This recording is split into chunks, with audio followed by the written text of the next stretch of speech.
am Mecha42, your favorite YouTube Harvey, and the early reactions are in. Now, of course, they can't actually spoil anything for the movie or give an actual review of it, but they can tell us their early impressions, like how much they loved it. Because, that's all they're going to be saying, right? Of course they are. Early reactions for Captain Marvel beginning to roll out, and the overall response is exciting to say the least, with a heavy focus on 90s nostalgia and Carol Danvers' unparalleled strength. There appears to be plenty to love in Marvel Studios' latest film. Where's the cat? You're missing the cat. He's the star of the goddamn movie, and you don't have the cat. Tisk tisk, screen rant. It's taken the Marvel Cinematic Universe's 20 films before they finally released their first female-led standalone movie. Yeah, see, this is the semantics here that they use. It's the cinematic universe, right? And though it's no doubt has been a long time coming, critics are finally tuning in to see whether or not the long delay has been worth the wait between the Captain Marvel's non-linear origin story, makeup, serious secrecy shrouding the identity of the film's villain. No, we don't care. We just care more about Brie Larson's mouth and her politics and how she's going to tank the movie if she continues to speak like that.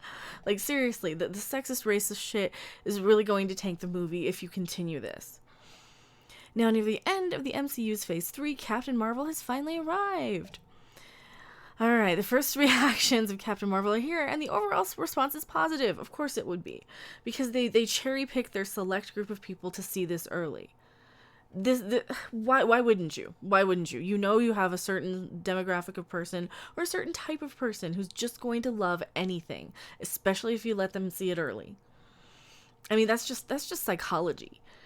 Even if they don't intend to show for a movie, it's in their subconscious that they're going to be thinking about it and happy and gracious. And you don't want to look a gift horse in the mouth. You don't want to be that snotty little kid who says, yeah, thank you. I don't like the gift you gave me. Take it back. It sucks. You don't want to be that person. I mean, I wouldn't mind being that person. If they gave me tickets to a movie and it was terrible, I'd probably say so. But then again, I'm not getting free tickets to movies, so... Of course, the critics have nothing but praise for the MCU's newest hero. To find out exactly what critics are saying, enjoy these spoiler-free early reactions. Oh, I will. I will enjoy them. Thank you, Screen Rant. Thank you for the courtesy. Perry Nemiroff. The future of the MCU gets even brighter, adding Captain Marvel to the mix. Really fell for Brie Larson's sass, strength, and energy in the role. Does she really have sass? Because she doesn't have an ass. She needs sass, but she has no ass. Same with Lashana Lynch, too. Ben Mendelsohn is A+ casting Talos, and yes, Goose is a scene stealer. Second viewing can't come soon enough. See, this is going to be the only thing that I'm going to enjoy in the movie, probably, is the cat.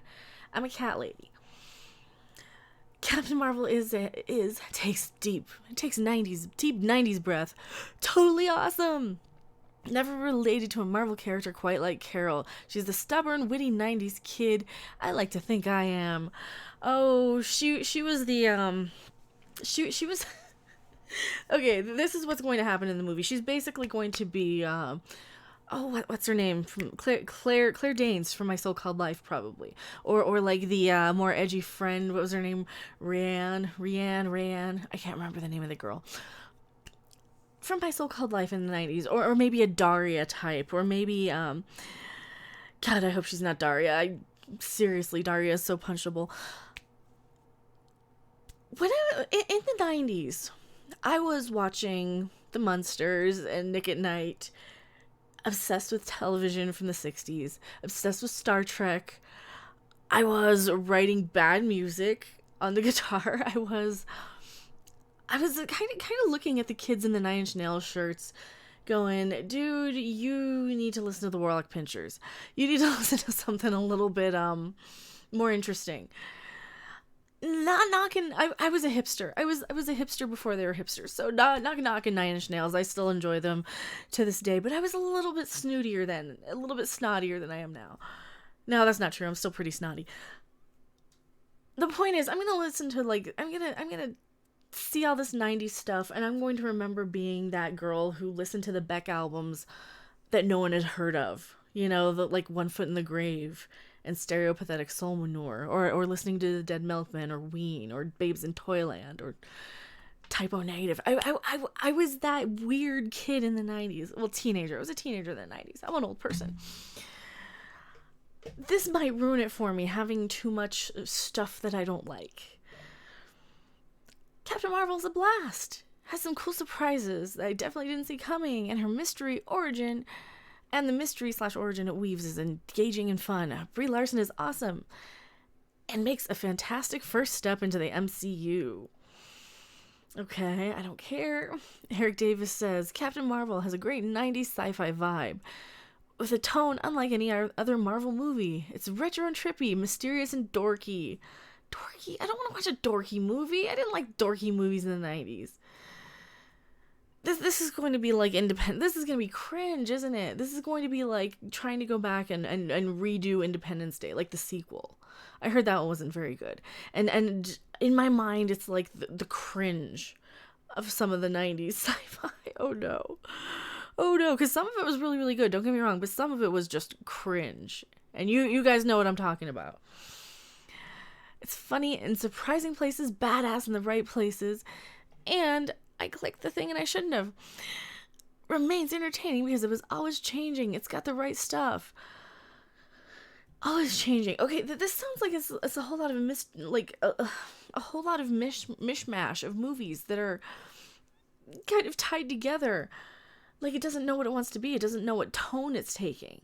This doesn't sound like a good review to me. This really, really doesn't. Dorky, surprisingly funny. See, that's how I was when I watched her beat down the guy in the khakis and the red sweater in the teaser trailer that they released.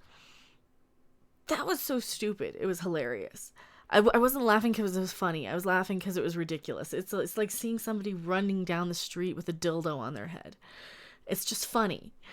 It's funny and cringy and stupid and ridiculous.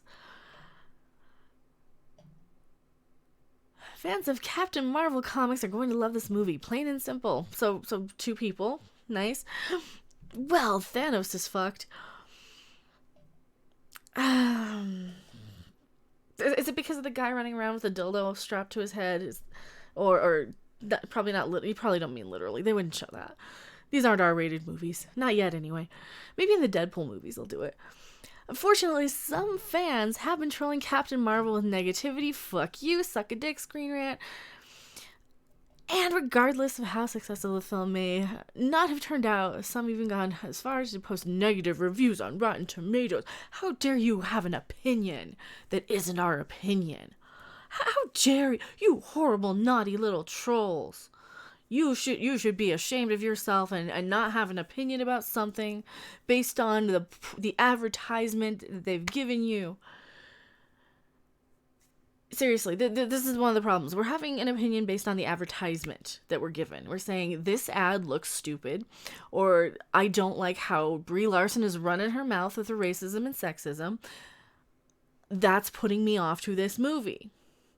Okay? This is why we're allowed to have those sort of opinions on Rotten Tomatoes. You don't get to bitch about that. I'm sorry, you were just wrong, Screen Rant. Casual viewers are like, there's some people willing to accept the fact that a woman can lead a superhero movie. No, it's not a woman. It's this woman. If you had Katie Sackhoff in this role, no one would have a problem. If you had any other woman in this role, no one had a problem with Gal Gadot with Wonder Woman after the movie thing. And it wasn't because of her mouth. It was because she looked very petite. And she looked like she didn't have the muscle mass to be a superhero. But guess what? She won us over with her charm, her charisma, her wit. And she has actual internal beauty. She's a good person on the inside. Brie Larson is not that good of an actress that she can't hide the kind of standoffish, misguided sort of person that she is. And that's one of the problems with this movie, is not because it's a woman. Nobody has a problem with the fact that she's a woman. Men are watching these movies, they want to see a curvy woman with a nice figure and a nice ass in a skin-tight costume kicking ass. Just as much as you guys wanted up there for representation. Guess what you didn't give us? You didn't give us a nice curvy woman. You gave us a girl with no ass, no tits, no personality, no smile. And that's what we've been shown in the trailer. Whether she's like that in the movie, I don't know. We're commenting on what you're advertising. You're advertising this feminazi, preachy, social justice warrior who would sooner shill out her own movie tickets in the guise of charity than go and actually do something to help her community. This is what you're giving us. So of course these early reviews are very much positive because like I said, they're gonna give a positive review because they don't want to be that bratty kid who's throwing away their toys on Christmas morning because they're brats. You know, no one wants to be that. What do you guys think of this movie? Are you tired of being preached to? Are you tired of these sort of movies? Do you think it's actually going to be that way, or do you think it's just the media spinning it that way just in case the movie's not very good? Because they don't know how to market this thing. They don't know what they have. I think that when people finally start seeing it, they're going to find a huge tonal mess. They're going to find unintentional hilarity. And they're going to find that Samuel L. Jackson and Goose the Cat steal the show. So, at least that's my prediction as of right now. It's a good couple of weeks before the movie opens.